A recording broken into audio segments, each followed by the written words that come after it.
খুলনায় সন্ত্রাসীদের বোমা হামলায় নিহত ২১শে পদকপ্রাপ্ত সাংবাদিক খুলনা প্রেস ক্লাবের সাবেক সভাপতি ও মুক্তিযুদ্ধের অন্যতম সংগঠক হুমায়ুন কবির বালুর ২০তম মৃত্যুবার্ষিকীতে দিনটি নানা কর্মসূচির মধ্য দিয়ে পালিত হয়েছে। আজ দুপুরে পেশাজীবী সাংবাদিক সুরক্ষা মঞ্চ খুলনার আয়োজনে মহানগরীর শহীদ ডক্টর মিলন চত্বরে হুমায়ুন কবির বালুর হত্যা মামলার পুনরায় তদন্ত ও বিচারের দাবিতে মানববন্ধন কর্মসূচি পালন করা হয়।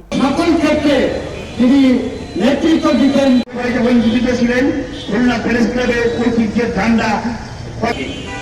আর এই মৃত্যুবার্ষিকীতে আমরা যারা পেশাজীবী সাংবাদিক সাংবাদিক হত্যার ন্যায় বিচার পাই সেই দাবি জানিয়ে আমি আমার কথা শেষ করছি।